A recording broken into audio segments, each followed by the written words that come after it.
warned the FDA at the time, and this was now 20 years ago, that if they didn't label genetically modified foods, there would be a consumer backlash against them because consumers would wonder what they were trying to hide.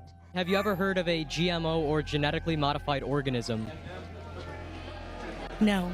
I think I've heard, but I'm not really sure exactly it is. It's been a long time since I've been in college for science. It's like where they add chemicals to the fruit or veggies. I know of it as a crop where they modify the genes to increase the yield or the taste or something else about the plant. There's been a switch in the DNA structure. You don't want to lose your seed.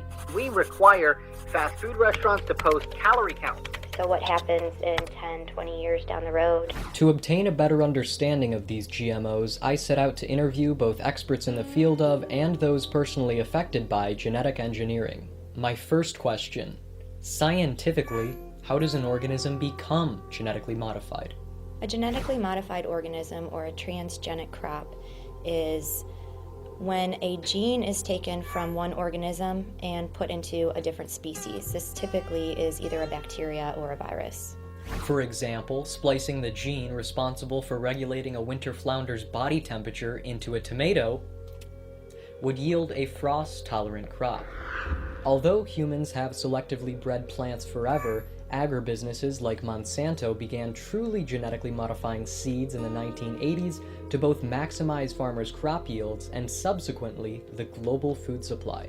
Monsanto is a giant. They're trying to make products that sell, but products that sell are products that people want, and people want products that are going to increase yields. Glyphosate, manufactured by Monsanto and commercially known as Roundup, is an herbicide that farmers spray on Roundup-resistant crops so the plants will grow but the weeds will die. It's easier for these guys. They don't have to hassle.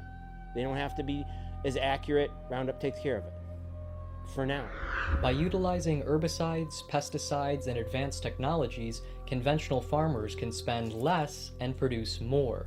But at what cost? The only problem I don't like about Monsanto is they come after us farmers.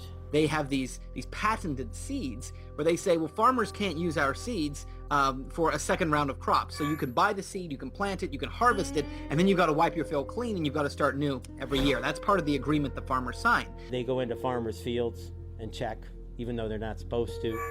I mean, they trespass. Yeah, we know. Monsanto has filed suit against farmers who save and/or replant these patented seeds so as to protect its multi-million-dollar investment in genetic research and development.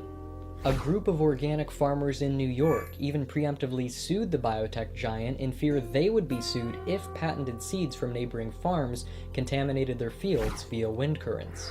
But how does this information affect the average consumer? Foods that are most often genetically modified are tomatoes, corn, and soybeans, but corn and soybeans are probably the most common. According to the USDA, approximately 90% of all corn and cotton and 93% of all soybean crops planted in the United States are genetically modified. And despite suggestions of noble intent, they're genetically modifying rice to treat vitamin A deficiency throughout the world. There are people starving in Africa, and if we can get them the food that they need, I say why not? Both the safety and nutritional value of GMOs is inconclusive and highly disputed. There's no difference between if you ate all organic or you ate regular food.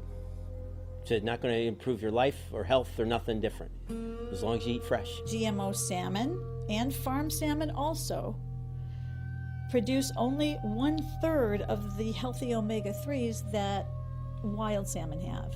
So the nutrient value is down by almost 70%.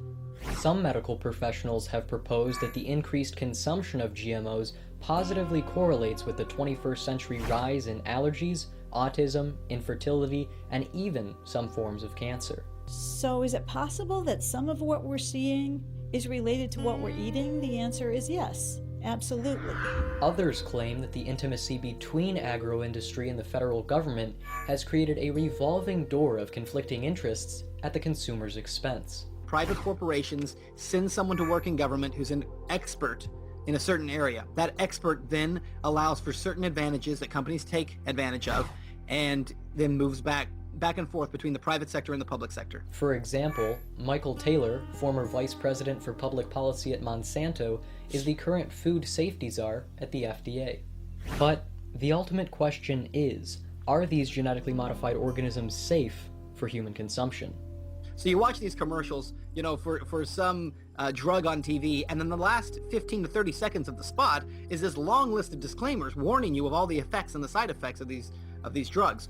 Well, if you had to do that with a tomato, chances are people wouldn't buy it. There are definitely scientists who will do a study with an end goal in mind, and they will set up the research to show whatever their agenda was at the outset. And I think there are probably people on both sides doing those kinds of things. I certainly think that there needs to be more research done. Right now, we do not have conclusive evidence to show that these products are in fact safe for consumption. This global uncertainty has prompted more than 60 countries, including all those in the European Union, to either restrict or outright ban the production and sale of GMOs. Countries around the world have said we don't want this genetically modified food. Because neither Congress nor the FDA has yet to mandate the labeling of GM foods, despite grassroots propositions and protests, some food companies have proactively assigned a non-GMO seal to their products. We're going to force stringent labeling on everyone except for in the case of GMO foods. That's a problem because, again, it's where government has now decided that in this case, this particular area doesn't have to comply. Without transparency from our federal government, we are left in the dark. So, who is responsible for determining whether or not GM foods should be labeled, banned, or simply ignored? You decide.